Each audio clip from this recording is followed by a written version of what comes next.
Hello students, I am Ritika and in this video we will learn the process of paragraph writing. In the next few minutes I'll explain what is a paragraph, its parts, how to write it and a few tips.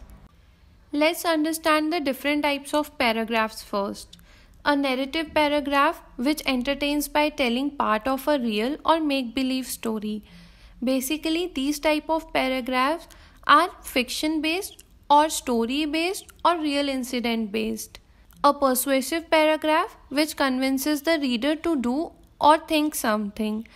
These paragraphs persuade somebody, किसी को अपनी बात के लिए convince करना और nothing else तो उसको उस बात के लिए सोचने पर मजबूर करना.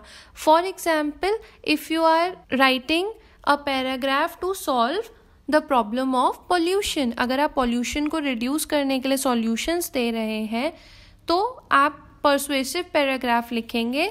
आप इस तरीके से पैराग्राफ को लिखेंगे कि जो रीडर है वो आपकी बात से कन्विंस हो जाए और उन सॉल्यूशंस को करने के लिए सोचे. Then comes the descriptive paragraph which describes how something looks, feels, smells, taste और be it anything which describes the particular topic. ये पैराग्राफ में जो भी पैराग्राफ का टॉपिक होता है, मेन आइडिया होता है, सेंट्रल थीम होती है, उसको हम डिस्क्राइब करते हैं. फॉर एग्जाम्पल हम ताजमहल के बारे में अगर पैराग्राफ लिख रहे हैं तो ताजमहल कैसा दिखता है, किसने बनाया, क्यों बनाया, क्या हुआ, ये सारी चीज़ें.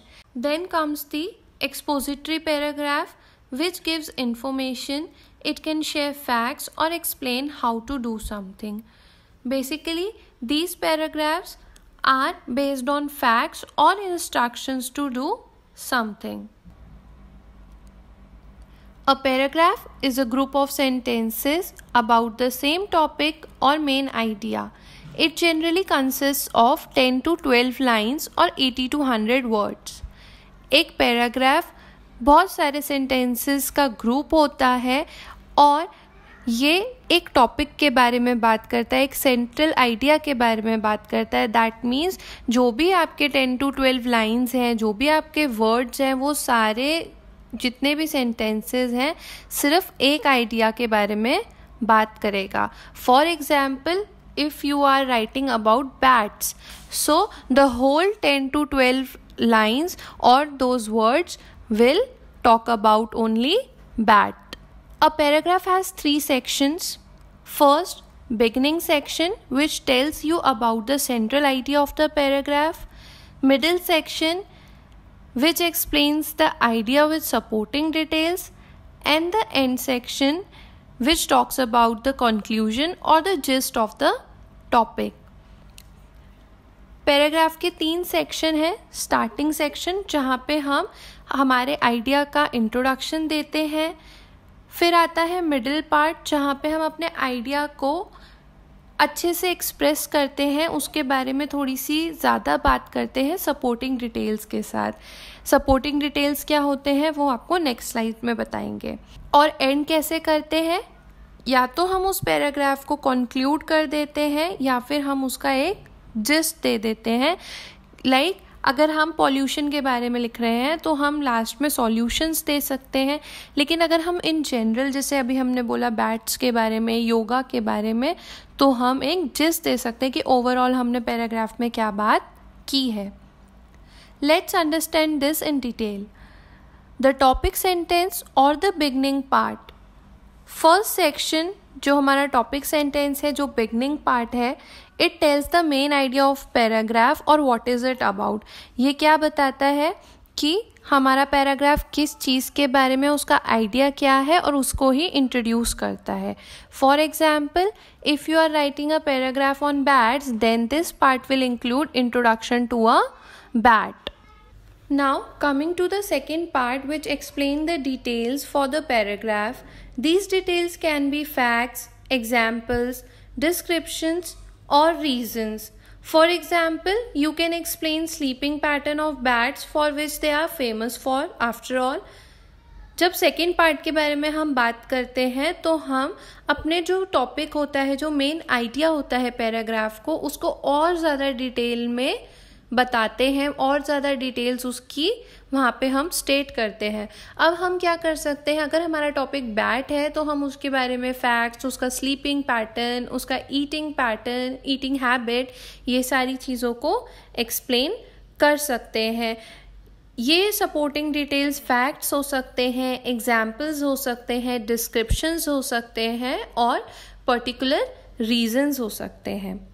जैसे कि अभी इस वाले पैराग्राफ में हमने स्लीपिंग पैटर्न को दिखाया है बैट्स के। And here's how to end a paragraph with a closing sentence. It sums up the whole paragraph, gives solution और